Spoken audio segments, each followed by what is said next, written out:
Hello again. This is Michelle. It's already the end of March. I am still figuring out a rhythm for writing and posting. I mentioned last time that I had applied to a science communication program. I have never anticipated something like I did this time. This was what I should have felt when I was applying for college, for anything really.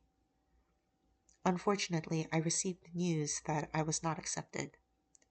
I am disappointed but not entirely surprised by this outcome. This was always a dream program for me. In the first place, attempting this was me practicing to align my actions with my desires.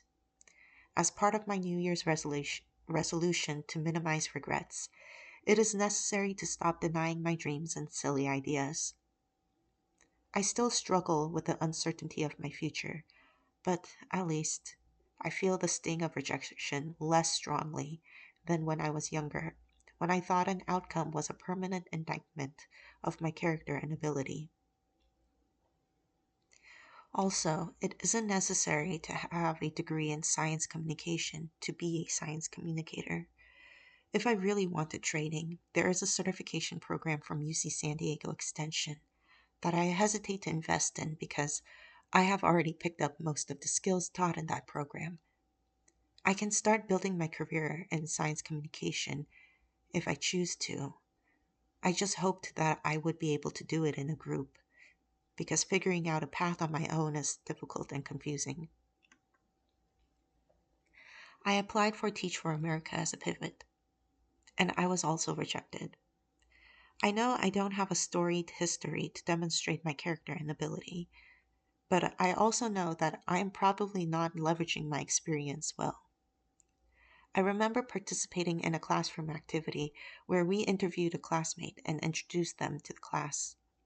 My partner made me sound very impressive. I could never say those words because I never liked to present myself that way. That moment sticks with me still because I can't tell if it was their unique style of communication or if I am the odd one who avoids that way of presentation. The TOPIC Korean language proficiency test is just around the corner. I hadn't studied as much as I hoped. I feel fairly confident on the reading and listening portions.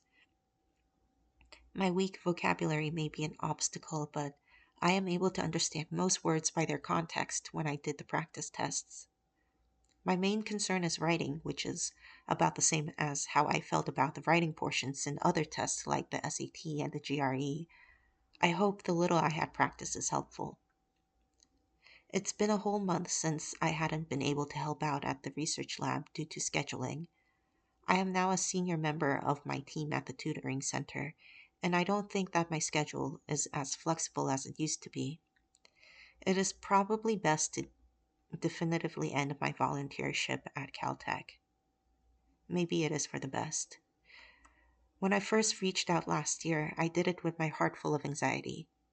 I had hoped that anxiety and sense of out of placeness would lessen the more I stayed, but sometimes it is bad enough to make me turn around just as I reach the door of the lab. Even looking at the group message app makes me anxious. Having a busy routine would have helped. I know what I should be doing is bothering people and asking questions. It is difficult to make myself known when most of my life I strive to be unnoticeable. One of the reasons why I hadn't reached out to a lab early on was my imposter syndrome. People always say that skills can be taught, and what is more valuable is passion. I knew I was lacking in that passion and youthful optimism. Listening to interviews of academics recalling the moment that sparked their interest in the field moved me. I wish to discover my own spark of passion, curiosity, and wonder. Perhaps I will one day if I continue to create and express my thoughts. To balance things out, I will reflect on what I have accomplished this month. I received my real ID driver's license. I got my taxes done. I filled out more job applications. I studied for the TOPIC. I created videos almost weekly. I began toying with the idea of making zines. I put together a 1,000-piece puzzle. I have continued to fill out my journal. Journaling is an old habit, so it's not hard to jump back in, but I still refrain from deep introspective writing. As I mentioned in the last video, I have created illustrated covers for each week: blueberries, lemons, shamrocks, and strawberries. I wish I had recorded the process using better equipment and under better conditions. I like the subtle gradient for the blueberries, but I noticed that the white highlights and the cross hatching could be done more intentionally. I made sure I left parts of the lemon uncolored for the highlights. I really like the extra green on the lemon. I thought I wouldn't need the fine liners, but they are really necessary to provide a sense of finish.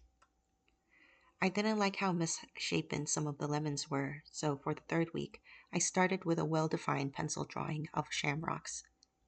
I should have taken more care on centering the middle element.